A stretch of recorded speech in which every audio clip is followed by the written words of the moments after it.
What's up, guys, and welcome to my review for Lisa Frankenstein. This has just recently hit digital. It's been out in movie theaters for close to a month now, and it hasn't been doing too good.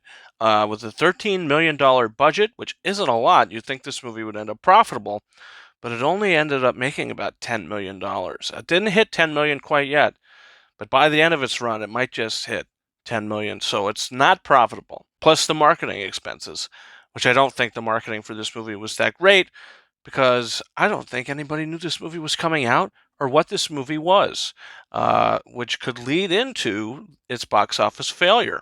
Stars Kathryn Newton and Cole Sprouse. Kathryn Newton plays Lisa Swallows, interesting name, from a screenplay by Diablo Cody, who wrote Juno and a film called Ricky and the Flash, starring Meryl Streep, which I actually did see, and I thought it was not great from what I remember. I only saw that movie once.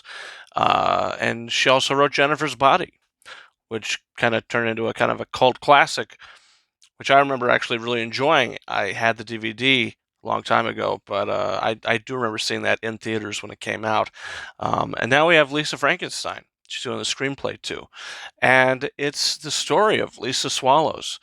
It's kind of a gothic who goes to this abandoned cemetery and fixes up graves and tombstones and the plaque of this deceased Cole Sprouse's character. So one night happens and she's having a hard time and she drinks some alcohol or whatever it is they give her, and there's a lightning strike. She gets in a tanning bed, there's electrocution, and bing bang boom, we've got Cole Sprouse's character now resurrected from the dead with not all of his body parts. So now Lisa has to help him get some body parts as they sort of fall in love throughout the film. This movie to me is bonkers. If you ever seen the show Shark Tank, Kevin O'Leary, one of the sharks on the show, when something is kind of bonkers like this, he'll say that it's nut bar factor 6. And that's exactly what this movie is, a nut bar factor 6. It was just so odd. It felt like I was watching something that was on a lot of drugs.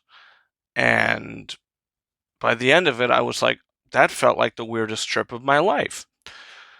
And if you are on drugs watching this movie, you are going to be having the time of your life, I think.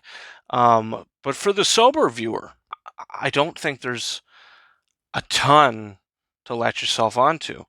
I think the performances and the chemistry is fine and good enough. I think Kathryn Newton is good in the film, and I think Cole Sprouse is good in the film throughout the movie as he continues to progress. Um, I think he's actually very good. In a sense, the movie Poor Things, Bella Baxter throughout the film continued to progress. It's the same kind of, similar kind of progression. So by the end of it, I like that performance. He was pretty good. But the supporting cast, I felt all forgettable. Characters, all forgettable, and a script that I think could have used some work. It does have that Diablo Cody sort of flair to it, but I just feel like there wasn't enough substance. I feel like the concept was stronger than the actual screenplay itself. And the direction I don't think was very strong. I think the pacing isn't great. And by the end of it, I was just like, that was a trip that I don't think I want to go on again. Is this a terrible movie? No, I don't think it's a terrible movie, but I don't think it's a good movie either. I just think there's so much mediocrity about it that holds it back. Um, and yeah, I don't really have much more to say about it other than it has its moments, but it's overall just not that great. And I'm going to give it 2.5 out of 5 stars. And that was kind of a bummer because I was looking forward to seeing it, especially from the screenwriter who has written some pretty good stuff in the past.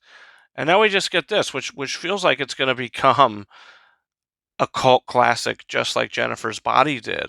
It feels like Lisa Frankenstein has that in it that could make it a cult classic. And 10, 15 years down the line, that there's still going to be a group of people that talk about this film. I could be wrong, but it feels like there is something in there that could, you know, subject itself to some sort of following later down the line. So we'll see. But yeah, not for me really. And that's where I'm at. So guys, comment down below. Did you see Lisa Frankenstein? What's your thoughts about it? I mean, if you saw it in the movie theater, you're one of the only people that did. If you saw it on streaming like I did, were you disappointed? Guys, you could follow me on Twitter and or X at RyanKing72 and Instagram and TikTok at KingOfRises131. And don't forget to hit that subscribe button. We got a review for Dune Part 2, which is up on the channel now. No spoilers, but man, the movie, speaking of box office, the movie made $81 million in its opening weekend. Can it hit $1 billion? I don't know, but hopefully it makes all the money that it can because it is completely deserving. Thank you so much again for watching my review for Lisa Frankenstein. And until next time, over and out.